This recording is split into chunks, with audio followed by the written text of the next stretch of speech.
Good morning বন্ধুরা, কেমন আছো তোমরা সবাই? আশা করছি সবাই খুব ভালো রয়েছো। আর আমরাও ভালো আছি। চলে এসেছি আবারও একটা নতুন ব্লগ নিয়ে। আশা রাখছি আজকের ব্লগটা তোমাদের অনেক ভালো লাগবে। আর যে যেখান থেকে আজকের ভিডিওটি দেখছো, তোমাদের অনেক ভালোবাসা জানিয়ে আজকের দিনটি শুরু করলাম। এখন ওই সকাল 11টা মতো বাজে।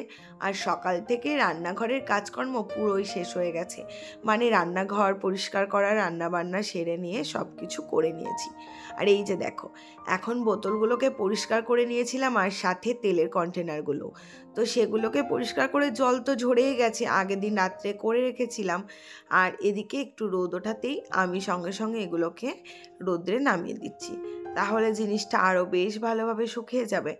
আর কি বলো তো, এই তেলের কন্টেনারগুলো একটাতে সাদা তেল, একটাতে সর্ষের তেল থাকে।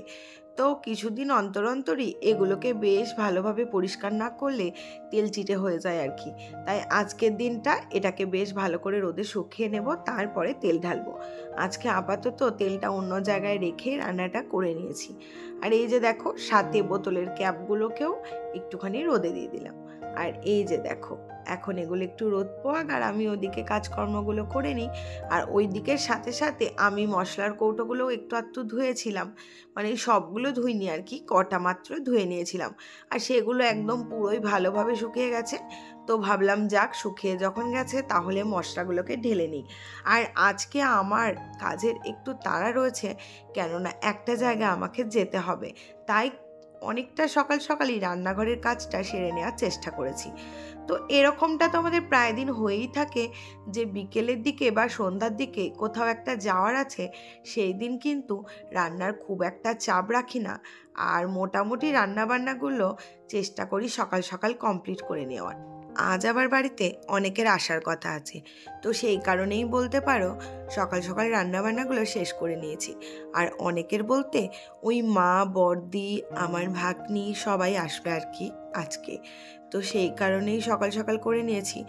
আর মা আর বড়দি ওই মোটামুটি 11:30-12টার মধ্যে ওরা চলে আসবে। যেহেতু শীতের সকাল, সবারই বাড়িতে কাজ সেরে বেরোতে একটু লেট হয়েই যায়। তাই ভাবলাম এখনও যেহেতু ওরা আসেনি, তো এই টাইমটা ফাঁকা আছে, তাই এই টাইমে এই কাজগুলো করে নিই। তাই সেগুলোই করে নিচ্ছি আর কি। আর তাড়াতাড়ি কাজ সারার জন্য যে অনেক ভোর ভোর উঠেছি তাও কিন্তু না।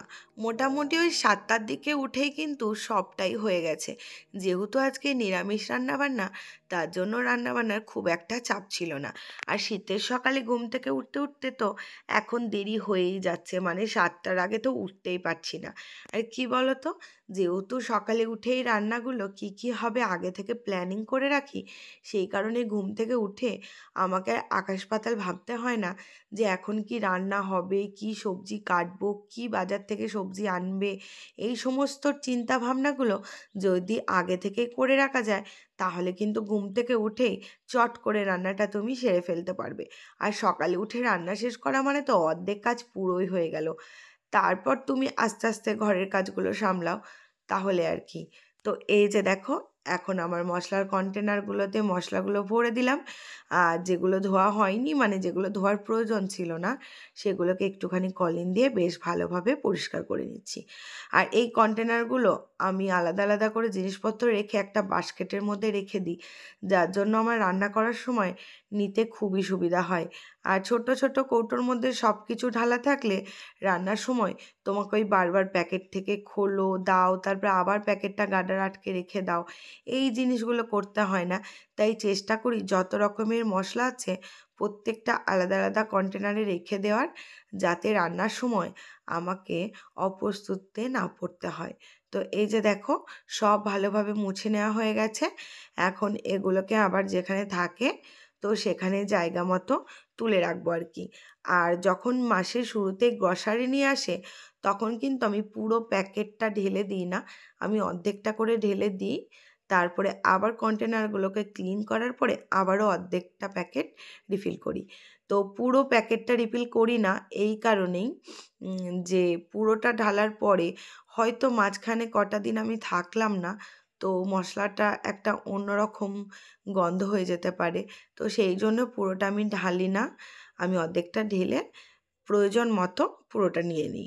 তো এই যে দেখো, যেমনভাবে থাকে তো সেরকমভাবে আমি সাজিয়ে নিলাম। আর এদিকে এখন চলে এসেছি মিক্সার গ্রাইন্ডারটা একটু ক্লিন করে নিতে।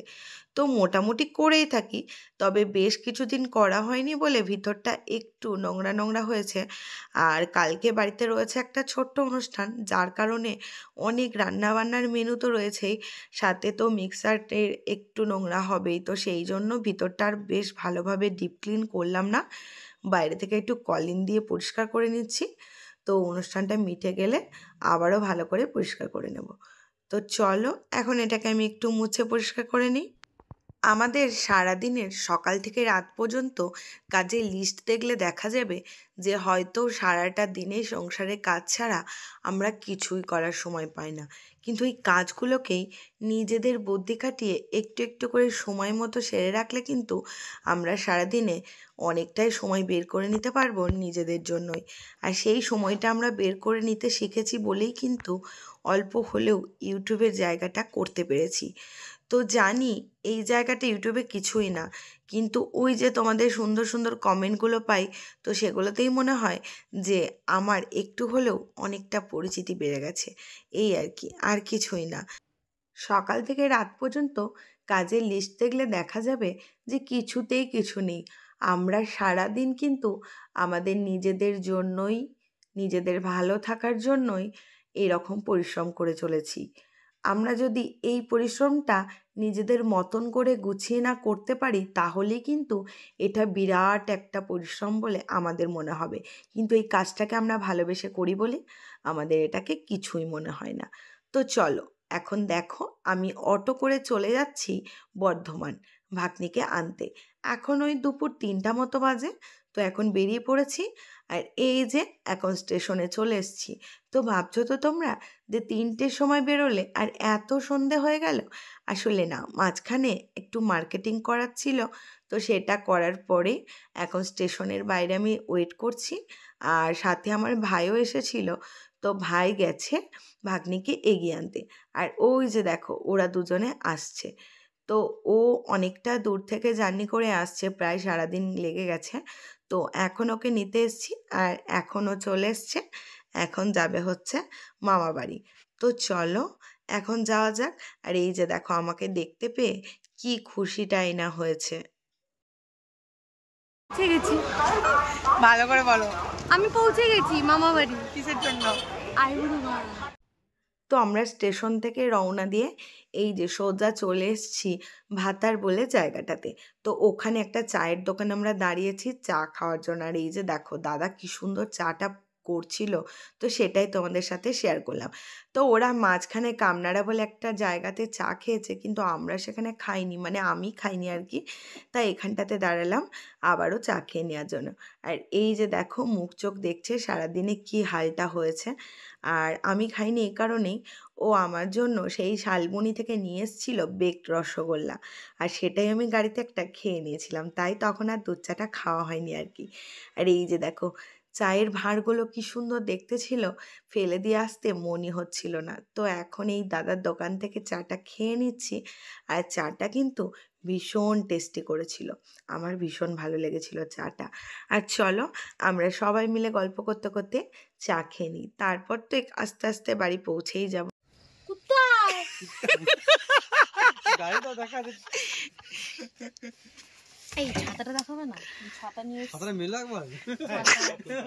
এত সুন্দর ছাতা। এই যে অটো করে বউ এসছে দেখো, সবাইকে একটু দেখাই। কারোর কোনো খবর নাই।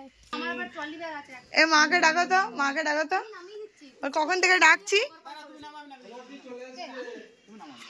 আমি সব ছাতাটা দাও, তুই ফুল নিয়ে নামো। ফুল ছাতা